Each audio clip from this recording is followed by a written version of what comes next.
So one of the most common errors I see being made by people who want to lose body fat is that you go down the path of trying to lose weight when you are not actually in the right position to lose weight. Like, you don't need to lose weight, you need to lose body fat, and you don't understand they're very different things. So this video, I want to break it down really simple for you to show you what your calorie target actually needs to be based on your goal.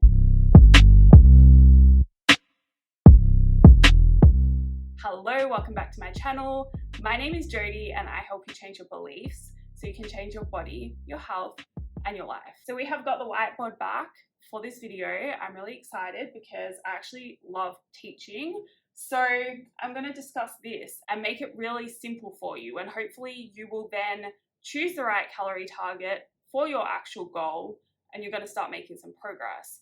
I'll give a quick example, right? One of my new clients that signed up recently, she inquired much earlier last year. She is someone that didn't need to lose weight, and I told her you don't need a calorie deficit because you don't need to lose weight. You need to lose body fat. It's very different.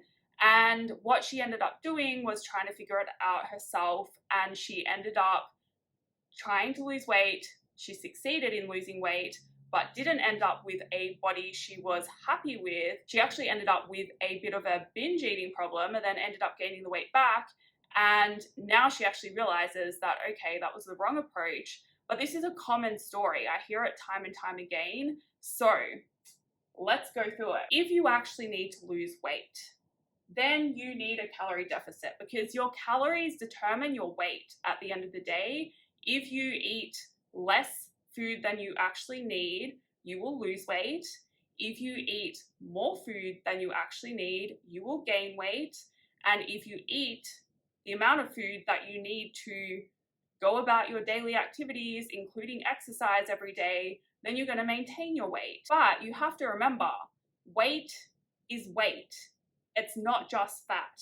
It can be muscle, it can be water as well, it can be having more food in your system.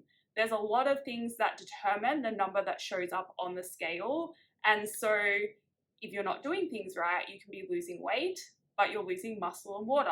It's not going to result in a better looking and feeling body. And if you want to maintain your weight because you don't actually need to lose weight, you can still lose body fat. And that's the magic of body recomposition, right? It's not really magic, but I love the process. Results that I see from clients who go down the body recomposition path, and even in my own results, because that's where I started, it's incredible what can actually happen to your body in terms of your shape and how it looks and feels, looking leaner, feeling stronger, but your weight stays the same. It's really important that you start to shift your beliefs around what the scale actually reflects, because if you don't, then you're going to keep going down the path of calorie deficit, weight loss, restricting food, trying to get there faster, and not ending up with the result that you want. First of all, figure out, do you actually need to lose weight or not? If you need to maintain weight, then you eat at maintenance. And then if you are training as well, eating enough protein, and when I say training, I mean weight training. You're not going to get there doing Pilates, HIIT, any other type of cardio. You need to lift weights and focus on getting stronger. Eat at maintenance, lift weights, eat enough protein. You are going to lose fat and build muscle. And that is how you maintain your weight. If you actually need to lose weight, and be honest with yourself here. Like, I see so many girls thinking they need to weigh 100 pounds to look how they want to look, without realizing that to be tight and toned, you need to have muscle. Muscle is denser than fat, so even though you might weigh the same, it's going to take up less space if you have more muscle on you. And in many cases, especially if you're starting out as someone who doesn't really need to lose weight but thinks you do, you will find that you get to your best looking body at a heavier weight than you think, because of how muscle is denser than fat. Anyway, so if you actually need to lose weight, and I would say as a guide, if you need to lose more than 5 pounds, then weight loss might be the actual goal. And that's when you need a calorie deficit, because that is going to result in the scale going down. Maybe not straight away, be patient, but it will. And now you have to realize that in the calorie deficit, you can be losing fat, but you can also be losing muscle. And that is why you want to make sure you're weight training as well, eating enough protein, because that is going to help you target fat loss in the deficit and make sure that you are retaining as much muscle as possible.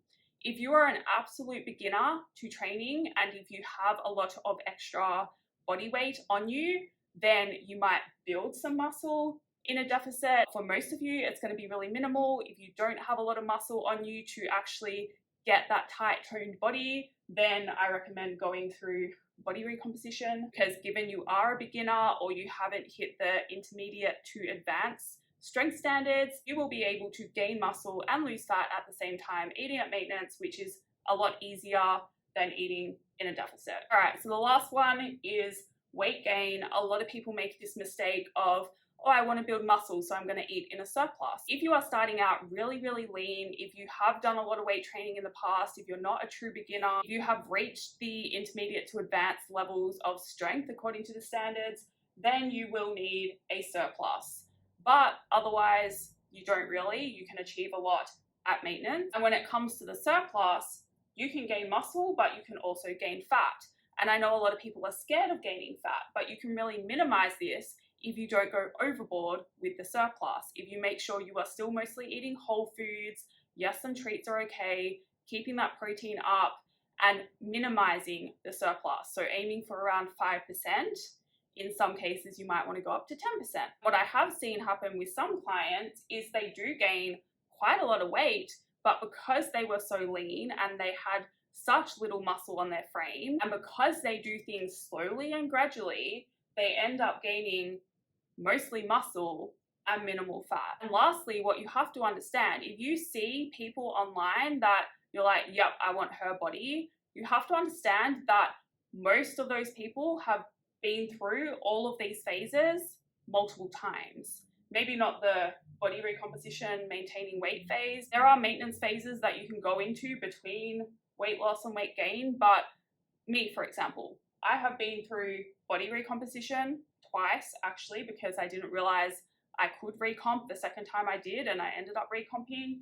But then I've also gone through multiple cuts, multiple bulks now, and I want to go through another one to get more muscle on my frame to improve my body further. So just realize that you're likely not going to get your best body in a linear fashion just doing one of these methods. That is all for this video. I hope it helps you. If you have any questions, feel free to leave a comment. If you'd like to see more, please subscribe. And if that is the case, I will see you in the next video.